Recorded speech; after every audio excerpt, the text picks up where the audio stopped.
नाही 50 प्लस एक करायची. 51 वस्तीला करायची. 51 गुणिले 11. 600 351.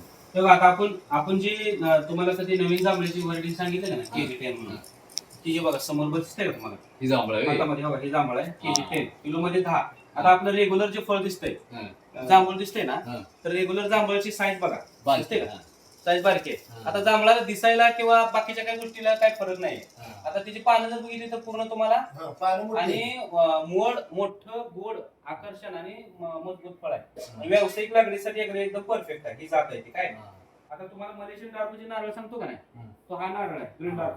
तुम्ही आता ते 5 रुपये घेणार आहे ना, तेव्हा जमिनीपासून किमान 3-3.5 फुटावर नारळाची फळधारणा चालू होते. किती वर्षात येते नारळ तसा साधारणतः 2.5 वर्षामध्ये स्टार्ट होतो.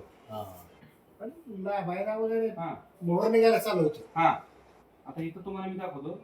आता आंब्याचं रोप लावायचं कसं, आता इथं जर बघितलं समोर तर आपण लाईन दोरी मारतो, जी आपण 12-14 फुटाची लाईन मारलेली असते ना ट्रॅक्टरची. तर या लाईन दोरीमध्ये आपण काय करायचं, सरीत दोरी मारायची आणि ही रोपं टाकायची हाताळायची पहिली आणि खोऱ्याने नुसतं सफाई करायचं. दिसलं, आणि ती पिशवी फाडून रोप तिथं काठीच्या दोरीला लावून टाकायची एकदम प्रॉपर. आणि चारी बाजूनी माती ओढून हातानं पहिलं पायानं खोऱ्यानं एकदम प्रॉपर तोडून सेट करून घ्यायचं. आलं लक्षात? पाया नसेल खोऱ्या नसेल किंवा हाताला खात्रीत काय तुमचं घालावं? हे खत जे आहे का नाही हायटेक मायक्रो हे लागवड करताना खत द्यावं लागतं. मायक्रो हायटेक म्हणून खत आहे हायटेक. आता तुम्हाला सगळ्यात महत्वाचं, तुम्ही जर बाग ज्या पद्धतीने लावणार आहे त्या पद्धतीने तुम्हाला कायम माणसंच लागणार, खत घालायला माणसं लागणार, यंत्रणेनं काय करता येणार नाही. आता इथं जर बघितलं तुम्ही तर हे 12x6 फूट, तुम्ही आता 14 ठेवले का, 14x6 फूट अंतर ठेवायचं. ट्रॅक्टरच्या माध्यमातून आपण शेणखत घालताना अशी सरी मारता येते बघा. आता ही जर दाट झाड किंवा 6 फुटावर दाट नसेल तर ही शेणखत घालताना सरी करता येईल का आपल्याला, नाही येणार. आता ही झाली का, आता ही एक माणसानं पूर्ण अख्ख्या 5 एकराला सरी मारली. आता ही जर खोऱ्यानं गोली घ्यायची म्हणजे किती माणसं लागतील तुम्हाला, बरोबर आहे. प्लस शेणखत घालताना एक ड्रायव्हर आणि 2 माणसं जर पाठीमागे झाली 5 एकराला तुमच्या, हे बघा कॅरेट भरून आणायचं उकरड्यात ना आणि या सरीत ओतून टाकायचं आणि डायरेक्ट ते पत्र्याला परत माती लावून घ्यायची. किती काम हलकं झालं तुमचं, बरोबर आहे. जर शक्य असेल तर तुम्हाला अशा पद्धतीने सरीमध्ये मोकळं पाणी दिलं तर चालतं रोप लावल्यावर. शक्य असेल तर प्रत्येकाला पाणी आहे याची काही गॅरंटी नाही, बरोबर आहे.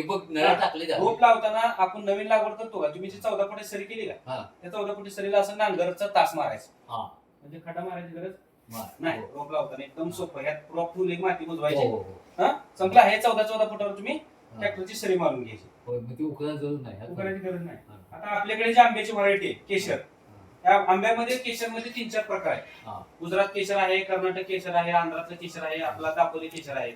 तर ह्याच्यामध्ये जो फरक आहे केशरमध्ये, तर हा व्हिडिओ दिसतोय का तुम्हाला, ह्याच्यामध्ये बघा केशरमध्ये आपला जो व्हाईट डस्ट आहे, व्हाईट पांढरा, तो अर्ध केशरी कलर आहे ना, तो सेंद्रिय कलर. आंबा कापल्यानंतर आतमध्ये अष्टगंधी किंवा भगवा कलर निघतो, तो आपला केशर. आणि हा जो थोडा साईजला मोठा दिसतोय हा पोपटासारखी चोच देतोय, हा गुजरात केशर आहे.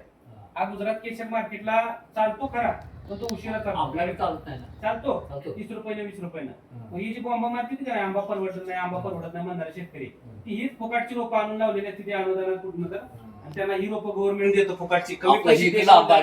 लक्षात आलं का, गव्हर्नमेंट तुम्हाला फुकाट रोपं देतं 60 रुपये 80 रुपयानं, आणि शेतकरी नटते ती गव्हर्नमेंटची म्हणजे लय भारी.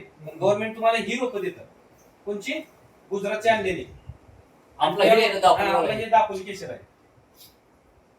आणि आपला केशर हा झाडावरती असतानाच तुम्हाला असा केशरी कलर राहतो त्याला बघा, आलीच तो अर्ध केशरी कलर. आमच्या बाजूला सिंधी डॉक्टर लावलेत ना, मीच दिलं, चांगलं पैसे झाले यावर त्यांचं. आता बघा ह्या ठिकाणी आपण पारंपरिक पद्धतीने लावल्यानंतर ही व्यावसायिक पद्धत झाली, 6 फुटावर 7 फुटावर झाड लावणं. आता इथं बघा हे 2.25 वर्षाचा प्लॉट आहे. 2.25 वर्षामध्ये तुम्हाला पहिलं उत्पादन निघलं एका झाडाला 5 ते 10 किलो. आता ही भिंत तयार झाली का नाही, आंब्याला वादळी वारं, गारपीट, हवा, काय सुद्धा पडत नाही. आंब्याच्या झाडांचं, आंब्याला मोर कुठं निघतो शेंड्यावरती, आणि फळं सेटिंग झाली की सावलीला बघा. त्यामुळे आंब्याचा गर्दीचा आंब्याचा काही संबंध नाही. आता सगळ्यात महत्वाचं मार्केटमध्ये बागा सगळ्यांनी लावल्या त्याला हो.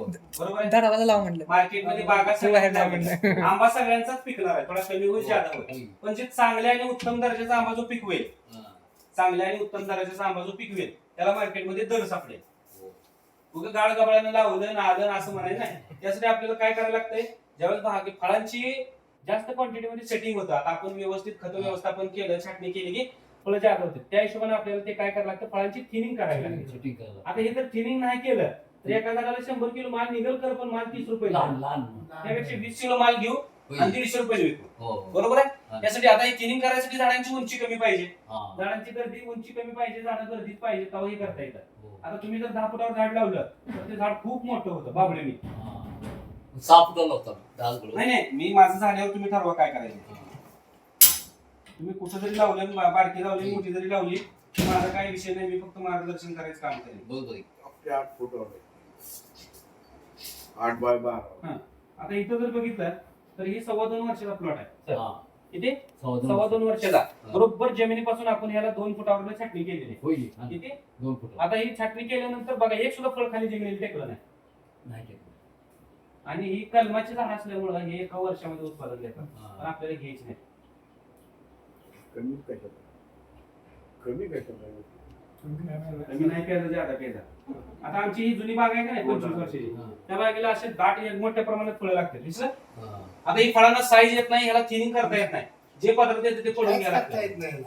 आणि काढायला बी प्रॉब्लेम देतो जे पदार्थ पडतं ते घ्यावं लागतं होईल.